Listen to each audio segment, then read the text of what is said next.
Kelly spoke on Saturday. So we got some news and notes for you there. LSU made a statement about the governor's attention grabbing about the anthem last week. Both Scott Woodward put out a statement, and Brian Kelly was asked about it in his press conference on Saturday. You could feel the uneasiness. You could feel the awkwardness. You could feel how much both Woodward and Kelly wanted to tell Landry to just shut up in both of the statements and what Kelly said in the presser. So we'll let you hear a little bit of that coming up here. Here is Brian Kelly after the press conference. Let's just start at that one and get it out of the way. This is number 9, Stewie, of Kelly making the comment about what the governor said with the anthem. Yeah, I saw it, and look, clearly, I think everybody is had their comments about it, and I know we've made a statement. Scott Woodward has made a statement about it as well, and look, I think that our football players would echo this: is that if at any time we're required to be out there, we're going to be wherever we're told to be, and that's the bottom line. If our administration wants us out there for the national anthem, we're going to stand proud for the national anthem. It's just the way that it has been scripted, and I've been doing it for 33 years. I can on my hand, I can tell you how many times I've been out for the national anthem in 33 years. That's not to say that we're against what the governor is saying. We understand where the governor's coming from.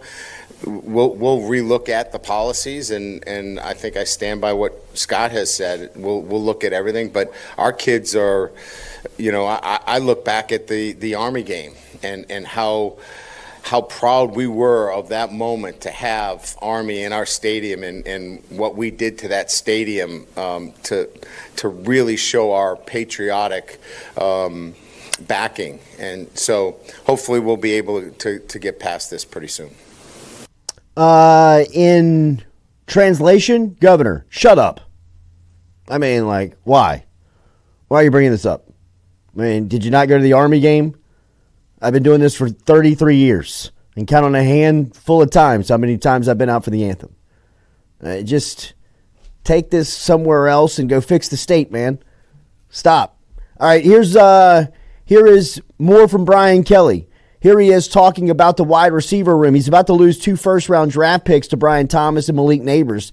Obviously, there's going to be a ton of balls that need to be caught there. Who is going to step up as the primary receiver this season? Merge. So as I have mentioned about Kyron Lacy, one of the things that has clearly been present is that consistency. That wasn't necessarily the case with Kyron. He was easily distracted at times. And I think what has happened here more than anything else is he has found the right zone to be in as it relates to practicing and preparation. I think he learned a lot last year watching Malik and BT and the way they came to practice every day and how they performed, and said, I can do this too. And I'm really proud of him and happy for him, because he's going to have a breakout season because of it. I can see just the way he takes over a practice now in terms of his ability, based upon having a Malik Neighbors and a Brian Thomas, how that's going to translate into great success for him. You can feel it that Kyron Lacy is set to have a huge year. I mean, there is a ton of expectation, momentum, praise, support, love going around for Kyron Lacy right now. Let's see what they're talking about with running back Caleb Jackson here going into year 2. Here's Kelly talking about the Baton Rouge product. Yeah, I think that's been pretty good for Caleb. He is so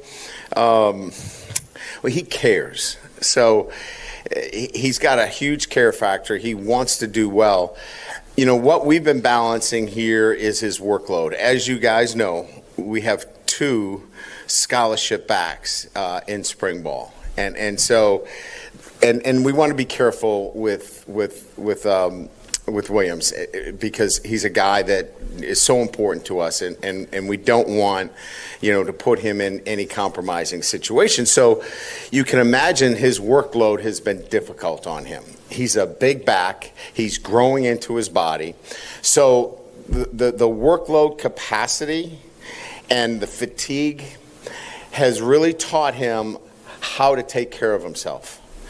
He's understanding how to eat better, how to hydrate, how to recover. And those are great things, right? I mean, because he cares so much, we'll catch him up on, blitz protections and things of that nature. This is how he takes care of his body. So that's where we're at with him. That's the chapter that he's going through. And I'm fine with it because he's learning so much about himself right now.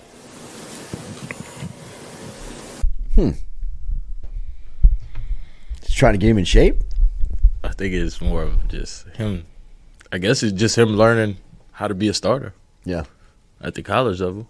Take care of your body. Because that's a huge transition, man. I mean, I remember hearing tales of Jamar Chase and Derek Stingley and that crew trying to get them off of eating Raisin Canes and drinking soft drinks. It's right. You can't do this an hour before the game. I just want to drink a Coke and eat a 6-piece Caniac. It's they don't get it because they've rolled out of bed and just been elite. Right. All right, so there was an update on Trey Holly on Friday. And Holly, who has obviously been out of all team activities since he was arrested back in February.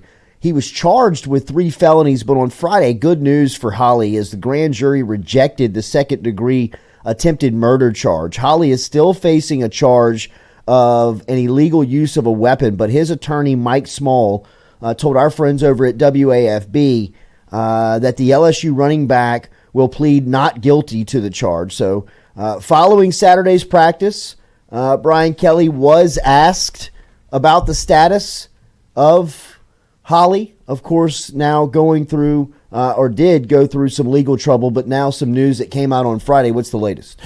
Yeah, I was obviously, like many of you, the first that I saw of it was, I think somebody released it on social media. I was we had a coach's clinic, and his head high school coach came up to me, who was here at the clinic, and told me that the serious charges were dropped. And so, we were confident based upon information that was shared to us, but you just don't know. I mean, we know Trey Holly.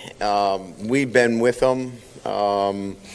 We advocated for him to continue his schooling, and we were happy that he was able to continue his schooling here as an online student. So he's maintained his eligibility because of that. So we'll be, obviously monitoring and making sure that, I think they're talking about, sometime in the middle of April that we could see a full resolution to this. At that time, we'll begin the process in assisting him for reinstatement, and we'll advocate for him on his behalf, and welcome him back. Holly played in 3 games as a freshman, and at some point it feels like his reinstatement could be real, which would mean that he would be one of 4 scholarships running backs, one of 4 scholarship running backs on the roster coming into the season. Obviously, they're led by Josh Williams. You heard him talking about Caleb Jackson. Trey Holly would be a guy that could add some depth to the room, and then you've got Caden Durham coming in for the fall. That's a nice room. I just watched first of all, the recruits that LSU has coming in, the track numbers coming out on these cats are stupid. Like the linebacker from North Shore, he just ran against Jelani Watkins, came in second. Jelani Watkins runs 10.22. This kid goes 10.42. Wow. And he's a linebacker.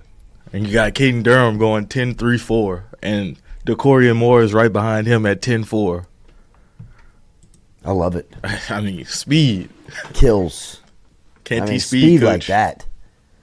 Jelani Watkins is a wide receiver, though. Right? Yeah. But, I mean, put the ball in his hands. Let him Kickoff run. returner. Right. For sure. All right, so good stuff. More from Brian Kelly. We'll talk to Doug Thompson coming up here in 5 minutes. Let's see here. Brian Kelly was speaking about his message throughout spring. This is 3. Just about the team up to this point. Well, the message is pretty consistent. Accountability, living to our standards. Being elite is hard. And making sure that, from our standpoint, as a team, that we take this spring and we develop the technical and the tactical pieces that are so important going into a preseason camp. So when we get there, we've gone over and understand, the things necessary for us to play fast, because we're going to trust our teaching. The spring is a huge teaching opportunity for us, and they've got to be able to take that technical and tactical teaching and carry that with them into the summer, through the physical development, and then right into preseason camp. And I think they've done a really good job. Kelly talking about his team there in that soundbite. Here he is talking about the philosophy changing now that the communication between sideline and player on defense, sideline and both sides of the ball has changed with the microphones in the helmet and the speakers in the helmet to allow coaches to talk directly to one player on offense, obviously the quarterback, and on defense, it would be a linebacker, assumingly. Here is Kelly talking about those changes. For. Yeah, so as you saw, Joe Sloan's on the walkie-talkie, and he's giving all the plays, to the quarterback. That will shut off at 15 seconds. If you know Joe, that never shuts off. We've run out of 2 walkie-talkie packs, so we'll have to work on cutting that thing off at 15 seconds. But it's been really good because it allows us to do a quick huddle and really change the tempo of the game a little bit. So I don't think it's changed anything philosophically as much as it's been able to bring in another element of changing tempo within the game. I leaned on Matt LaFleur. Matt was my quarterback coach, and talked to him a little bit about, and obviously, he has he's been using it ever since he's been in the league, which has been a long time. His biggest concerns are, when it goes out. He talked about all the horror stories of when it will go out and when they can't hear, and how that is really the biggest issues, that you have to have a few standard plays that the quarterback can call on his own and make it work. So just having some of those standbys is what we'll be working on and making sure that we're good to go if we do have issues. And last one here, Kelly talking about obviously the changes at center. DJ Chester is coming in, somebody who's going to have to communicate, make calls. What has Kelly seen from his second-year center? Yeah, I mean, I think what we were looking for at that position, and we knew that we were going to be inserting a younger player with veterans, was somebody that was mature and handled himself in that manner. He is all business. He handles himself in a very professional manner. He takes care of business off the field.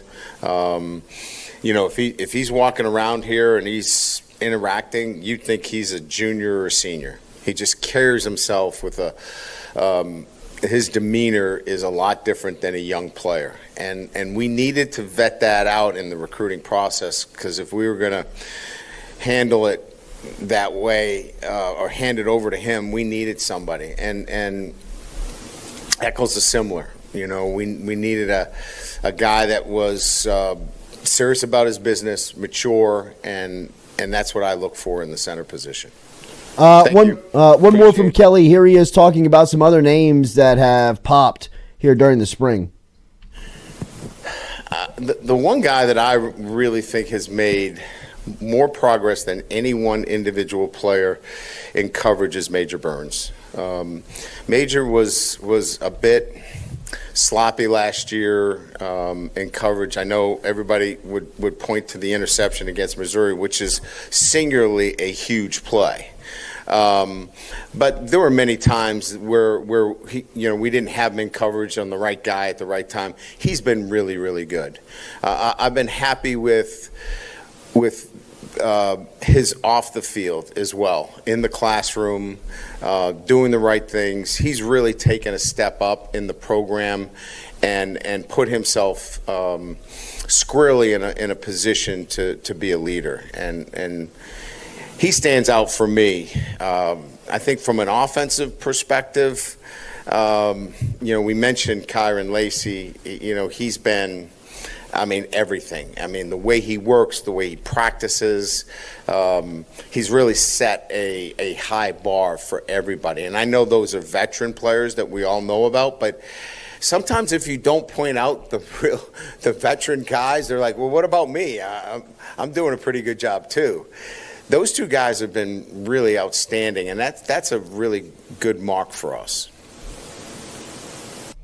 So there's Brian Kelly. And